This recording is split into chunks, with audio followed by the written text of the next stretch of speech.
What does it mean for this team, this extra bond that some of you have with your faith? Yeah, faith is obviously a big part. It's one of my core values in my family.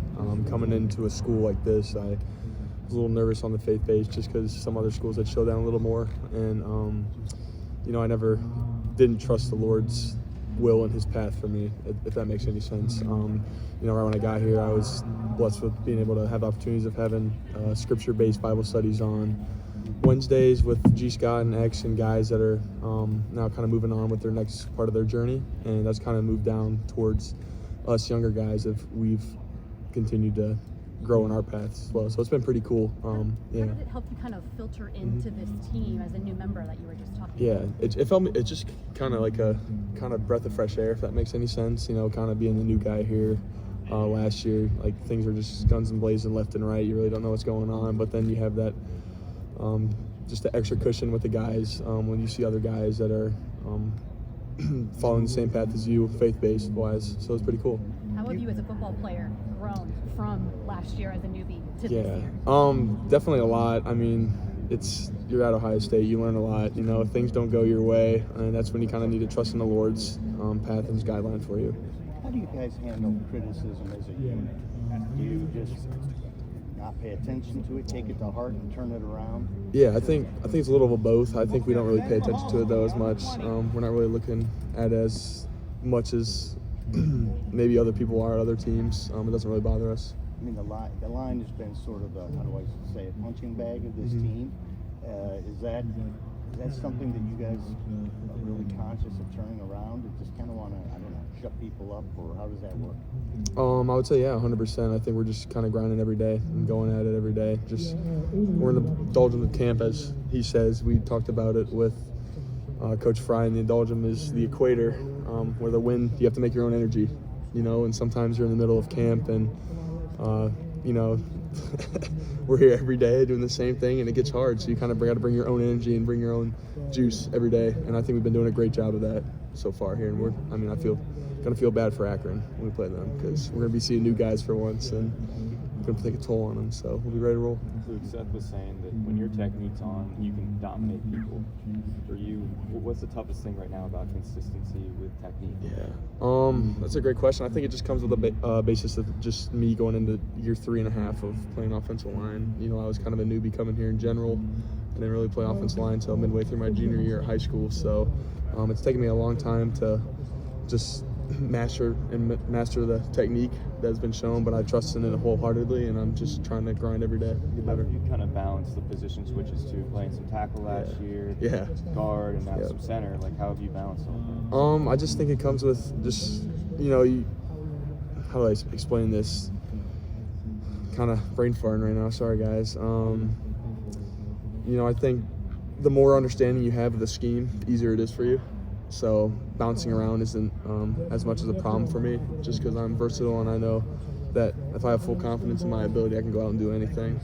So having that and being able to give that to Coach Fry and the other guys of having some depth as well at different positions, I know that brings a lot to the table for me to get on the field. So you came in here playing tackle, now you're getting some reps at center. What's that been like to kind of deal with all three of those positions in only a little over a year?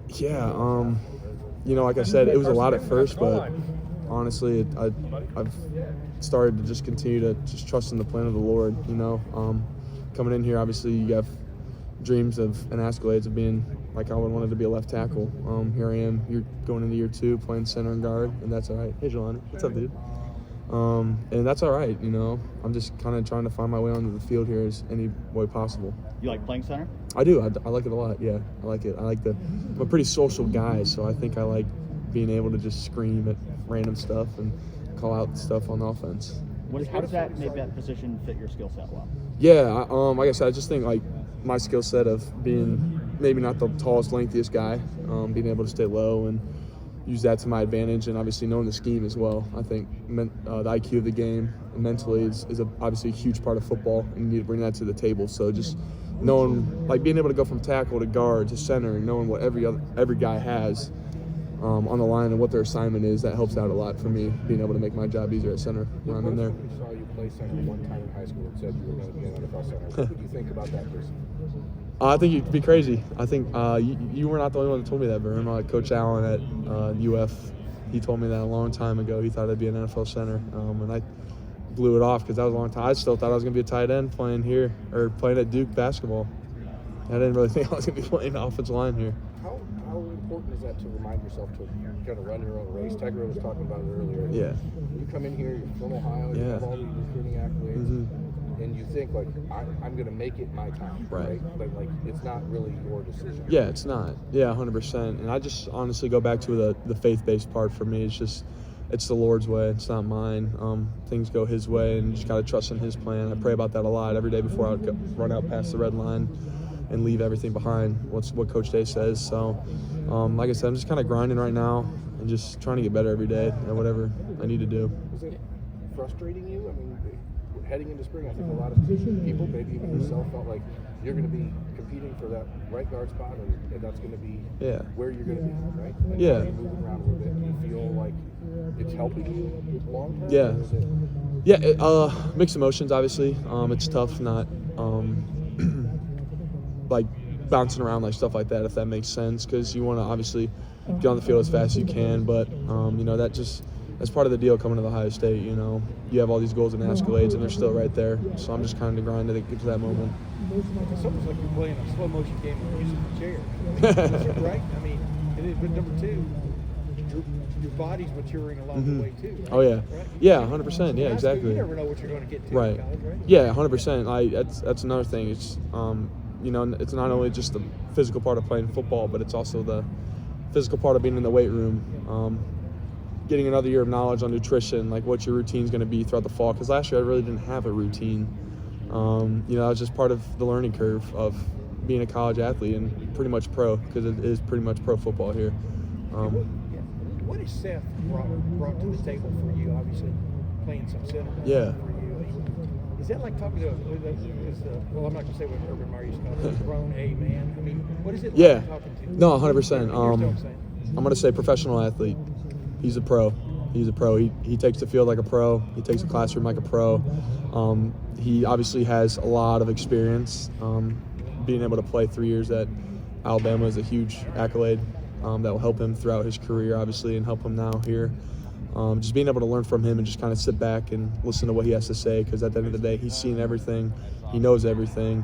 And he just kind of goes out there and plays because, I mean, why wouldn't you after 3 years of being all SEC center, you know? So it's pretty cool. Do you feel like y'all, last thing for me, you feel like y'all have developed depth in this, you know, like Coach Fry was talking about a while ago, sometimes when guys get sick, et cetera, people step up and then boom, you get something out of them you weren't expecting. What's your sense of the depth y'all have coming out of this camp? I think it was big, you know. I know you guys knew that there was a little virus or something going around with the team, and I ended up having that. So that took me out for a little bit of practice throughout fall camp. And, you know, I think with that, you know, we ended up having a couple of days where it was 10, 11, 12 guys there in fall camp, green practice. So people got to step up, you know, and I think we did a great job of that. I think Coach Fry handled it tremendously, to be honest with you, because that's hard, you know, having not as many guys out there and not having a full offensive line. It's pretty hard. So that guys definitely had to step up, and I think everyone did a great job of that, and it just helps us with depth for this upcoming year, because obviously we're playing 17, 18 games this year, so it's going to be a long year and we're going to need everyone. What do you think is the best sales pitch Ohio State has to offer to an incoming recruit or someone that's considering Ohio State? I would say brotherhood, 100%. I know that's cliche to say, but it means everything. Like I said, coming in here, I thought Xavier Johnson, G. Scott, all these guys, Josh Fryer, Donovan Jackson, I mean, even Paris Johnson. I talked to him yesterday for an hour and a half, like almost an hour and a half, just catching up, and he called me. I didn't call him. So just having that ability to be able to talk to guys that are from the past that played here, that are in the pros, and guys coming in the future, it's pretty freaking cool, because you don't really feel like a freshman. You kind of just feel like another pro athlete when you come here. It's not like, oh, I'm a freshman, let me sit back. No, the guys are egging you on to get into that fire with them. It's pretty cool, yeah. Who are some of the guys in your position you think you've learned the most from over the years? Yeah, you know, I would start off saying Donovan Jackson and Josh Fryer. Last year I had the privilege of sleeping in the same room with Donovan, and I got to see what he went about on the night before the game, or eve game eve or whatever. I don't know how you something like that, but I had the privilege to just be with him and watch him do what he does before a game and how he gets ready and motivated before a game. So I thought that was pretty cool, and obviously just having the opportunity that my parents were pretty close with Miss Monica and Mike Daniels, which are Paris's parents, and just having him in the back, like I said, I was talking to him earlier. Just the fact that I got he called me, that means everything. You know, just being able to check in with me and see how I'm doing, and me being able to ask him questions and what's going on in Arizona and stuff like that. So it's pretty cool. Luke, thank you very much.